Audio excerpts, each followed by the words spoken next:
지금 서울시가 얼마 전에 그 신설동역을 그 전략개발특구로 지정을 해버렸어요. 네. 그래서 신설동역이 앞으로 굉장히 좀 발전될 소지가 굉장히 큰 게, 왜냐하면 신설동역이 이제 우이신설선 뭐 이제 그 개통이 이제 되면서 주변 지역을 갖다가 좀 많이 바꿔지기 시작을 해요. 그리고 거기가 원래가 이제 그 일부 지역이 그 재정비 촉진지구가 해제되는 바람에 거기 일대를 지구 단위계가 다 묶어버려가지고 했는데, 왕십리 뉴타운이 굉장히 성공적으로 가면서 신설동역을 갖다 전략개발특구를 놓으면서 거기를 저 상업 비율하고 업무 시설 이런 걸 갖다 더 확충시켜주는 좀 포커스를 좀 맞춰서 가거든요. 근데 이제 그렇게 되게 되면은 이제 신설동역 같은 경우는 여러분들 반드시 알아둘 게 하나 뭐냐면요. 오피스텔 같은 경우가 요즘 최근에 좀 하나 두 개 입주하는 데도 있고 분양하는 데도 있고 그런데, 거기는 무조건 청계천 변형. 청계천 변에 들어오는 오피스텔 이런 걸 노리시는데, 오피스텔 그런 것도 살 때 있잖아요. 오피스텔 또 조망권 때문에 해가지고 오피스텔 고층으로 사시지 마시고요. 20층 올라가는데 20층에서 15층 이상에서 올라가서 청계천 보려면 고개 내밀고 봐야 되잖아요, 이렇게. 청계천 바로 붙어 있으니까. 그런 자리는 2층에서 5층짜리가 제일 좋은 자리예요. 네. 그럼 그런 자리에서 살 때는 어떻게 돼요? 오피스텔이 통유리로 되어 있는 걸 사셔야 돼요. 2층에서 5층인데 통유리로 되어 있는 거 있잖아요. 그래서 조망이 앞에 다 보이잖아요. 그런 자리 같은 경우는 아까 얘기한 전략특구로다가 지정되어 있기 때문에, 그런 자리 같은 경우는 오피스 수요도 되게 많단 말이에요. 그러니까 주거용 오피스를 졌는데도 오피스 수요가 많기 때문에 충분히 먹힌다는 얘기예요. 무슨 얘기인지 아시죠? 그러니까 그런 자리를 똑같은 오피스에도 그런 자리를 잘 보고 들어가셔야 돼요. 이게 이번에 전략특구로 바뀌면서 인허가를 다 바꾸는 애들이 많아요. 왜? 그러니까 전략특구로 그러니까 오피스 건물을 질 때 뭐예요? 용적률이 더 늘어났거든요. 그러니까 사업성이 좋으니까 막 들어온다고요. 그러니까 그런 거를 잘 보셔야 돼요. 요즘. 그러니까 참고로 신설동 같은 경우는 역 주변에는 대부분이 오피스텔이 40실, 80, 70실, 80실, 100실 넘어가는 게 거의 없어요. 그러니까 이런 자리는 저번에 오피스텔 강의할 때, 수익형 부동산 강의할 때 제가 항상 오피스텔은 몇 세대 이상? 200세대 이상. 그러니까 200세대 이상짜리를 노리고 들어가시면은 거기가 일단 들어가는 게 하나가 뭐가 돼요? 신설동역 주변에 랜드마크가 되죠. 200세대 이상 들어가는 거. 그런 자리를 잘 보고 들어가셔야 돼요. 이번에 분양하는 거 봤더니 어디 하나 분양하는 거 있는데, 관심 있으면 저한테 얘기하세요. 제가 소개시켜 드릴게요. 지금 그 저층부를 갖다가 1억 8천에 분양하더라고요. 여러분들 오피스텔 서울에서 1억 8천 분양하는 거는 굉장히 저렴한 겁니다. 그런 자리 같은 경우는 1억 8천이면은 보증금, 보증금이라네. 저희가 최근에 보증금을 보니까 한 3천 정도 돼요.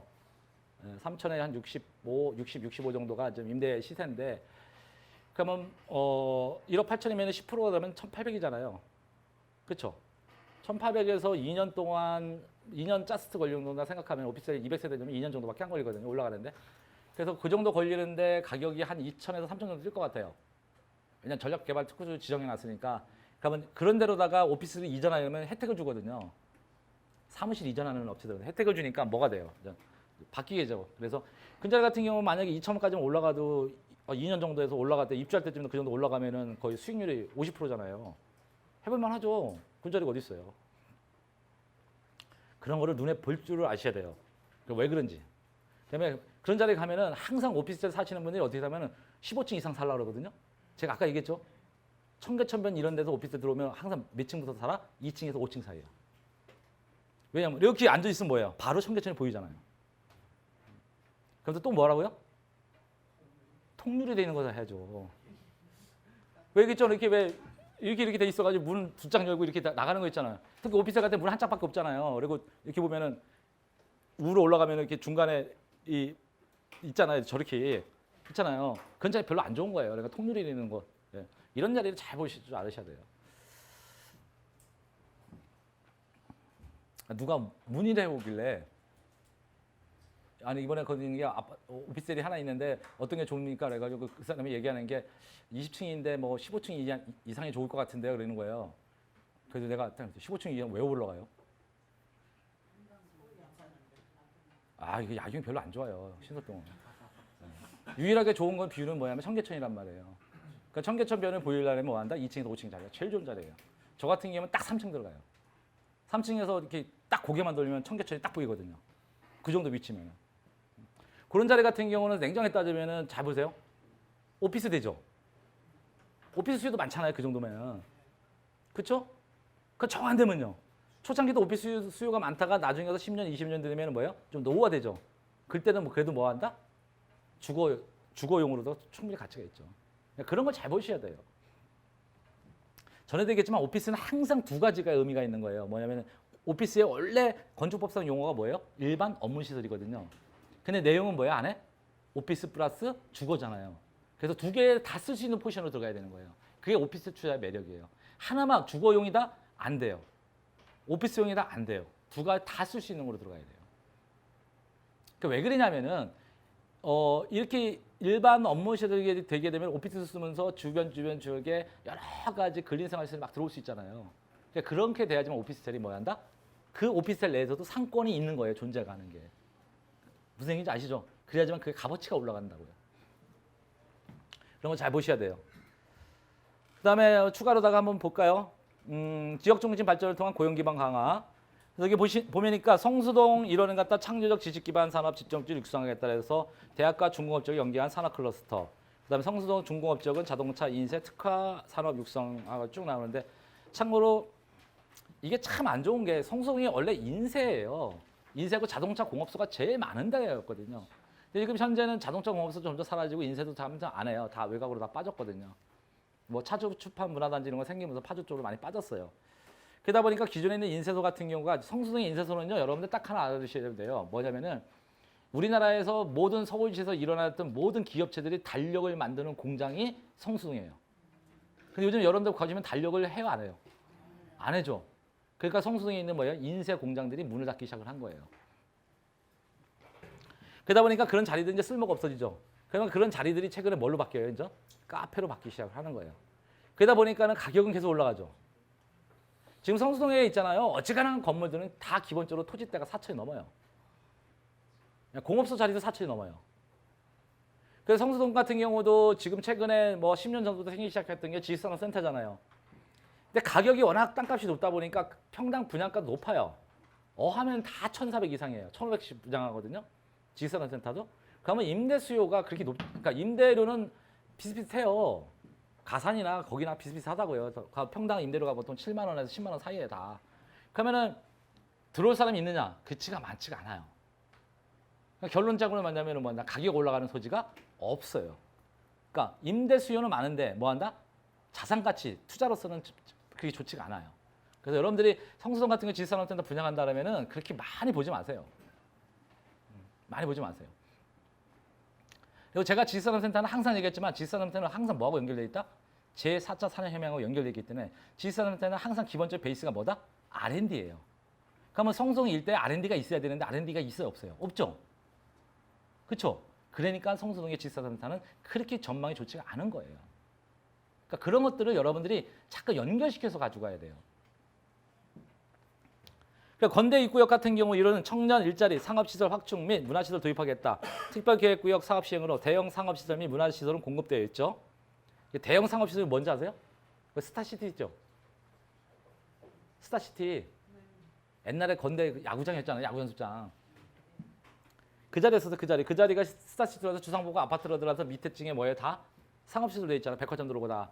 그래서 여기 얘기하는 거예요. 그러고 나서 대형 상업시설 들어가니까 거기를 상업적으로 지정해 큰 땅을 상업적으로 지정해 주상복합 아파트가 올라갔으니까 주변 지역을 같은 지역 내에서 용도 지역 관리 지침 방침에 따라 가지고 상업적으로 분량을 많이 줬잖아요. 그렇죠? 그러니까 건국대 일대 나머지 상업지역 물량이 없는 거예요. 알아두셔야 돼요. 우리나라는요 용도 지역 관리 지침이 국토교통에서 나는 게 따로 있어요. 거기에 따라서 일정량의 배분율이 있는 거예요.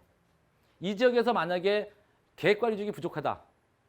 그러면 계획관리 늘려주는 거예요. 그래서 이런 거 잘 보셔야 되는데 이제 여러분 팁이니까 꼭 알아두세요 이런 거. 특히 경기도 광주시 같은 경우는 계획관리 지역이 부족해요. 경기도 광주시에 뭐가 많아요? 물류창고가 많잖아요.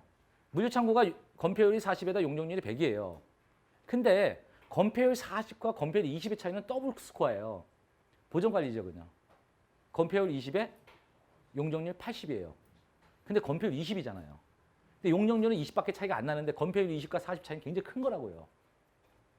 그래서 경기도 광주시 같은 경우는 보전관리 지역에 갖다 만약에 10,000제곱미터 이상을 갖다가 개발행 허가를 받잖아요.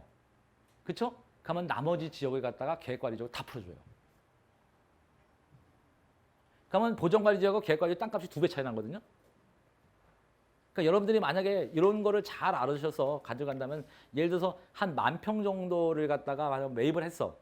그러면 한 10,000제곱미터까지만 보전관리지역이에요. 그러면 도로가에 붙어 있으면 그거를 개발행위 받아가지고 딱 보전관리지역으로다가 개발행위 받아놔. 그럼 나머지는 다 뭐예요? 한 2,000평 한 2,000평 정도를 쾌권이 쭉 바뀌는 거예요. 땅값이 확 뛰어버리잖아요. 그런 것들이 되게 많아요. 그래서 그 비도 지역 같은 데 갔을 때는 이런 보전관리지역을 계획관리 용도지역을 변경시켜주는 그런 용도지역 관리 지침이 있느냐 없냐고 도시계획과 가서 물어보셔야 되는 거예요. 근데 이런 거는 냉정하게 따져가지고 우리나라 부동산 전문가, 토지 전문가들 이런 사람들 이런 걸 알고 있느냐? 몰라요. 왜? 잘 생각해 보세요. 각쪽에 엄청나게 만드는 행정적인 관련된 지침서를 다 읽어보냐고요. 안 읽어보죠. 읽어본 사람 저 같은 사람만 읽어보는 거예요. 제가 하는 일이 맨날 컨설팅 하다 보니까 그게 주안점이에요. 그러니까 꼭 알아두시면 돼요. 그래서 그런 척의 측면에서 보니까 뭐예요? 용도적 관리만 지침에 따라 가지고 건국대 입구에다가 너무 많이 저어줬으니까 뭐예요? 상업적 비율이 떨어지는 거예요. 일정 비율이 있는 거야. 거기 내에. 참고로 상업적 비율은요. 같은 지역 내에서 일정 면적 지역이 있어요. 그 지역에서 3% 이내로 잡아요. 일반 상업적을. 이미 풀어. 그러니까 3%가 넘어간 거예요. 오버했단 말이에요. 그럼 나머지 게 풀어줘요? 안 풀어줘요? 안 풀어줘요. 그래서 현재 건국대 입구역이 엄청난 상권이 발달되고 뭐 하고 있어도 뭐가 없어요? 상업적이 없는 거예요. 근데 옛날 상업적이 있어. 그게 어디예요? 화양시장. 옛날에 있었던 거 화양시장에다가 있었던 거야. 그러니까 거기도 입구에다가 건대 입구역에도 그걸 줬으니까 용적률을 갖다 그 일반 상업적 비율이 다 찬 거예요. 넘어선 거야. 그러니까 못 준 거예요. 근데 서울시가 이번에 과감해서 다 풀어버렸어요. 그것도 어떻게? 어디 갔어? 성수역에서 어디까지? 여기 어디에서? 건대 입구역에서 성수역 있는 데까지 쭉 다이렉트로다가 뭐 하겠다? 상업적으로 딱 풀어주겠다는 얘기예요. 뒤에서 또 나와요. 그럼 볼 거예요. 그러니까 그런 자리들이 어디인가 잘 보셔야 돼요. 그다음 망우역 이론 같은 경우는 문화 비즈니스 거점을 육성하겠다. 망우역은 복합 역사 개발로 문화 및 업무 기능을 강화하겠다라는데 참고로 망우역에다가 복합 역사 만들 거예요. 근데 망우역에 복합 역사를 만들게 되면은 전면부만 커요. 후면부는 절대 못 커요. 그 현장 답사 무조건 가보셔야 돼 이런 거는. 왜냐면 왜 후면부를 못 크냐면 후면부는 전부 다 뭐예요? 다 일방 통행로예요. 도로가 좁다고요. 도로를 늘릴 수가 없어. 아니 도로가 차 하나 다니면 끝이라고요. 교행할 수가 없어요. 양쪽으로 차들이. 그러니까 이런 자리는 상업시설이 발전한다 안 한다? 못해요. 이게 한계점이에요. 그래도 역사가 생기면 역사 주변에 있는 부지가 있을 거 아니에요. 그렇죠? 철도 부지 이런 거를 갖다 뭐 한다? 싸그리 쭉 해서 조금만 넓히면 뭐예요? 도로가 만들어지죠. 그래서 철도 역사를 쭉 따라서 그러니까 철도 주변을 쭉 따라가지고 도로가 확충될 거거든요. 그럼 도로가 옆에 있는 데는요. 땅이 좋잖아요. 이쯤 2차선도 안 되겠다가 조금 2차선만 늘려놔도 차량 교행이 되잖아요. 그렇죠? 그렇게 되다 보니까 망원역사 뒤편에는 뭐 한다? 안쪽을 보시면 아직 뭐가 철길을 따라서 보셔야 되는 거예요. 철길 따라서 한 100m 이내 정도 되는 철길 따라서 있는 단독주택 같은 경우는 나중에 갔을 때 뭐가 된다? 아니 상업시설도 근린생활시설도 바꿀 수가 언제든 있잖아요. 주변 지역에 아파트는 겁나게 많거든요. 근데 상업시설은요? 없어요. 왜? 도로 때문에요. 네, 그런 거 잘 한번 보셔야 돼요. 뒤에서 또 얘기해 드릴 거예요. 그 다음에 그래서 고용 창출 및 지역 상권 활성화를 위해서 상업 업무 문화시설 복합된 복합 역사를 개발하겠다는 거예요. 그 다음에 이제 촉진 사업의 원활한 추진을 해서 상봉터미널 부지 재개발 그렇게 해서 쭉 여기를 지역을 쭉 해서 도시재생 활성화를 가져가겠대요. 그 다음에 여기 보면 신설동역 있죠. 신설동역 1호는 도심의 산업 업무 기능을 지원하겠다. 그래서 여건 변화를 고려한 관리체제 수립 및 지속 가능한 발전 방안을 마련하겠다. 지역 중심 지정. 그 다음에 우이신설, 경전천 신설 등 여건 변화를 고려하여 신설 지구, 지구단위계 계획 내용, 재정비에서 이렇게 해서 풍물시장 활성화 등 다양한 재생 방안 강구로 지역 상권 활성화 이렇게 나오면서 여기서 제가 아까 얘기했죠. 그래서 신설동역에다 뭐 한다? 전략특구를 지정해버린 거예요. 신설동역으로. 그러니까 신설동역은 항상 제가 아까 말한 뭘로 봐라? 얘는 청계천로로 변하는 거예요. 청계천 주변을 갖다가 같이 봐야 되는 거예요. 그러니까 이런 자리 같은 경우는 먼저 앞서서 들어가는 게 아니라 청계천 주변을 봐야 돼요. 여러분들 앞으로는 청계천 주변은요 계속 발전할 거예요. 서울시 중심에서 있으면서 서울시 중심에서 있으면서 공원이라고 딸랑 있는 게 뭐예요? 경복궁, 창경궁이 더 있어요? 고궁도 매일 가요? 못 가잖아요. 근데 세상에서 제일 좋은 곳이 어디다? 늘 그랬잖아요. 물 있는 곳이 제일 좋은 곳이라고. 그래서 청계천변을 잘 보셔야 돼요. 그 다음에 다음 페이지 보시면요. 지역 발전을 위한 거점 지역의 전략적 육성에서 신내 IC로는 지식산업 기반 구축을 위해서 개발 사업 추진하겠다. 그래서 중랑구 자족 기능 강화를 위해서 신내역 주변 개발하겠다. 제조업 연구시설, 업무시설 도입할 수 있다. 그래서 이 도시개발 사업을 한다는데 지금 다 지정돼 있거든요. 이게 사실은 이 신내 IC도 생활관계가 알고요. 그 서울 도시기본계에 나왔던 거예요. 그럼 여러분들이 2014년도에 제가 강의할 때도 신내 IC 주변, 신내역 주변을 갖다 보라 그랬거든요. 그때 보금자리 주택지구 막 지정되고 그랬으니까 그러고 나서 지식산업센터 자리가 또 들어선 거예요. 그러니까 여기가 발전할 수밖에 없는 거예요. 신내역 주변이. 신내역까지까지 뭐가요? 또 경전철 가잖아요. 그러니까 신내역 같은 경우도 되게 좋죠. 신내역이 왜 좋아요? 신내역에서 한정거장 더 가면 어디예요? 네? 별내잖아요, 별내. 별내는 어디로 가요? 강남으로 오잖아요, 8호선이니까. 그러니까 이렇게 되게 센스 있게 지켜보셔야 되는 거예요, 뭐든지. 그러니까 제가 늘 그러잖아요. 항상 도심권으로 들어오는 자리가 제일 좋은 자리예요. 만약에 신내역에서 기존에 있는 신내역에서 6호선 타고서 쭉 타고 내려오면은 어디로 와야 돼요? 중간에서 갈아타가지고 3호선 갈아타고 뭐 갈아타가지고 결국 한 3번 갈아타지만 강남으로 와요. 그렇죠? 근데 지금은 잠실에서 저기 별내에서 갈아타고 잠실에서 갈아타고 바로 올 수 있으니까 어떻게 돼요?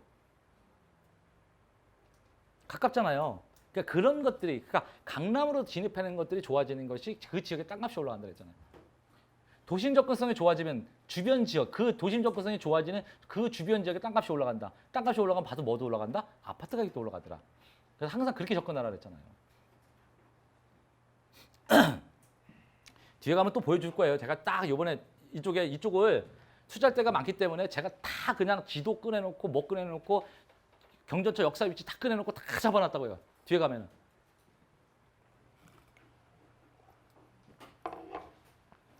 그래서 여기 보면은 양원 공공주택지구 있죠? 이거 이제 지금 들어갈 거란 말이에요. 지금 아마 펜스 쳐져 있고 그럴 거예요. 이제.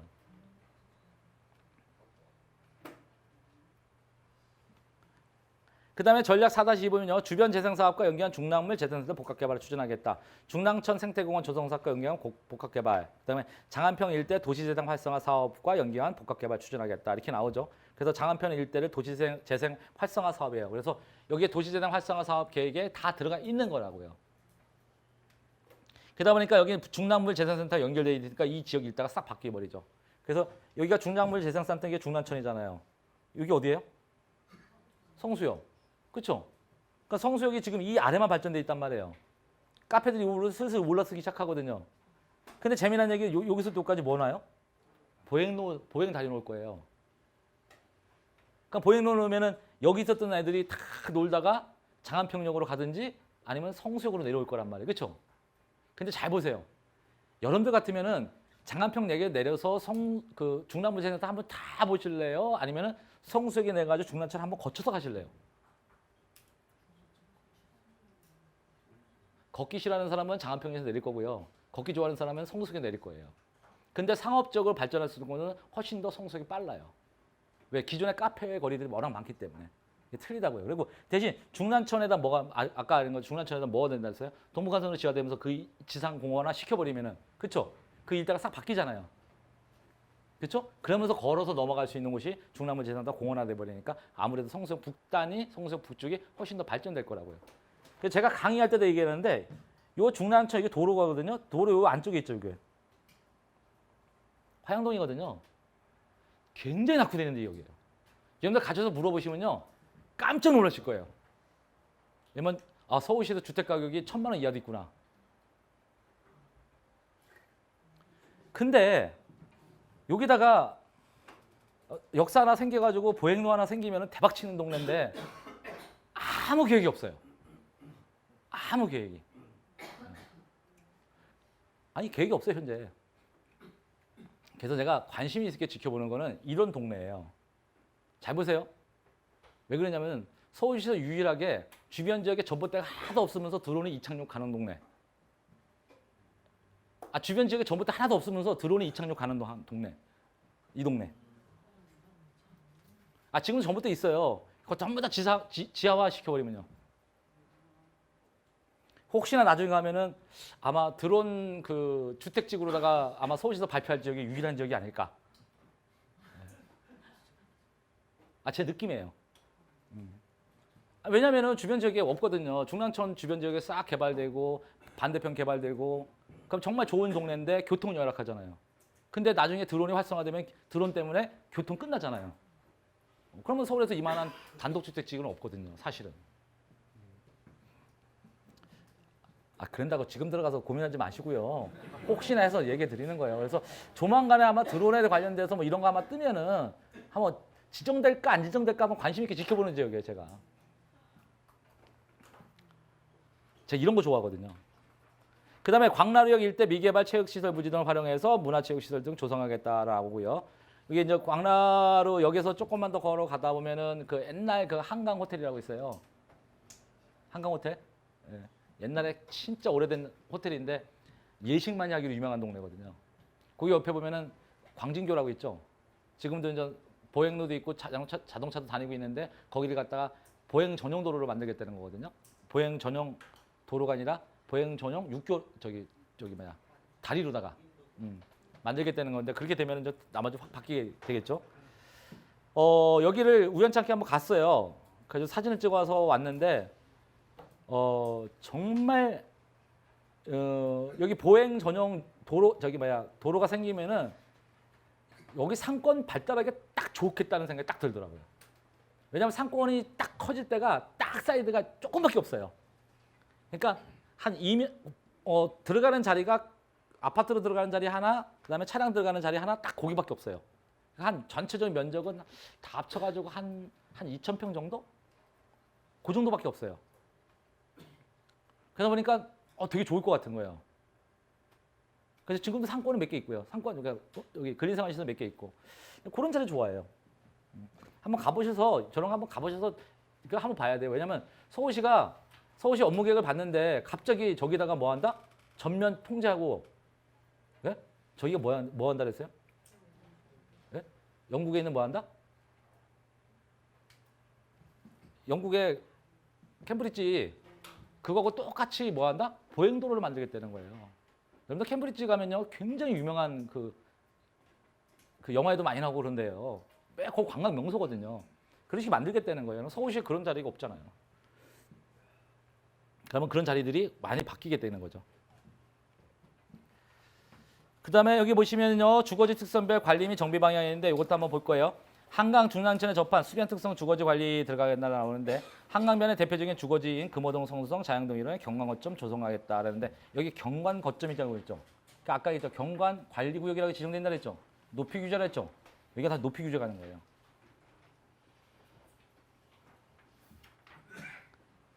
여기 보시면요. 주요 산 일원에 여기 있죠. 여기 있죠. 주요 산 일원에 여기 딸려 있는 곳이 있죠.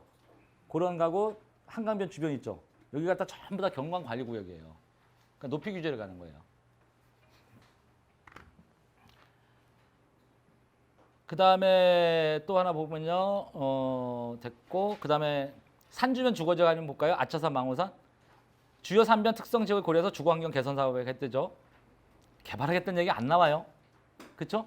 그 다음에 아차산, 용마산, 망우산 이런 주거지 관리에 들어가겠대죠. 개발했다는 얘기 안 나와요. 근데 이런 거 잘 보셔야 돼요. 이런 거 왜 잘 보시냐면요. 아까도 얘기했지만 이런 자들 같은 주택 가격이 싸단 말이에요.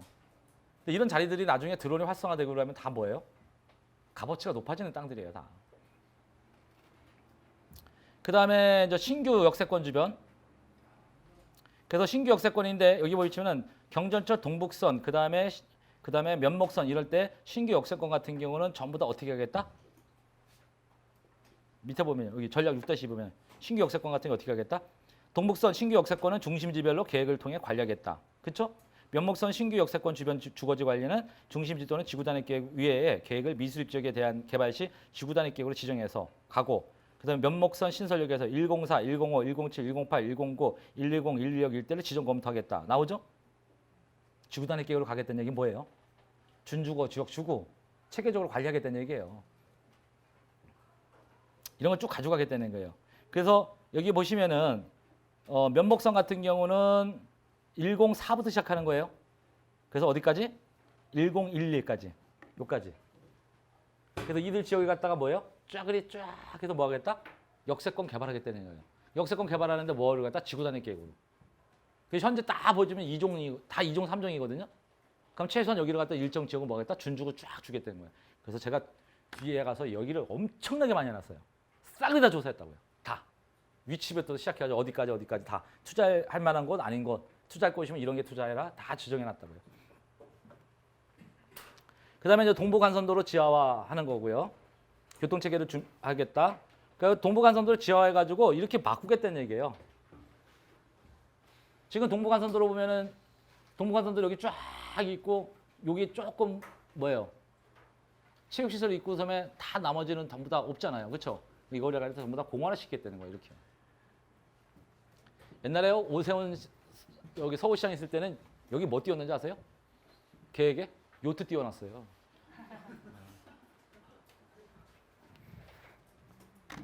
요트를 띄우려면요 바닥 수심이 최소한 2m 이상이어야 되거든요. 저 2m 안 나와요. 수심이 1m밖에 안 되는데 요트를 띄워요. 여기 요트 띄우려면요 위에서 물 겁나게 퍼다 부어야 되거든요. 그 돈이 더 배보다 배꼽이 더 들어갈 건데. 발상이 정치인들이 가끔가다 발상하는 거 보면요 너무 터무니없는 것이 많아요. 그리고 동부간선도로 지하화에 따른 주변 지역 교통체계 구성해가지고 지하화에 따라서 주변 지역을 어떻게 가져가야 되느냐 이렇게 나오는데 여러분들 이런 거 보실 때 잘 보셔야 되는 게 이런 거예요. 이게 지하화시키잖아요. 여기서 가까운 곳이 여기밖에 없어요. 요런데 그렇죠? 그럼 여기 이렇게 보시면은 동북선이죠. 그렇죠? 역사가 이렇게 들어서죠. 그렇죠? 여기 좀 장안교 이론 있죠. 중랑교 이론 있죠. 그렇죠? 그러니까 여기서 이 동북간선도로 지하화되면서 역사가 가장 가까운 곳, 중랑천은 가장 가까운 곳에 뭐한다? 값어치가 높아지는 거예요. 그런 자리를 잘 고르셔야 돼요. 아니, 고민 안 하셔도 돼요. 뒤에 가면 다 있어요. 다 뽑아놨어요.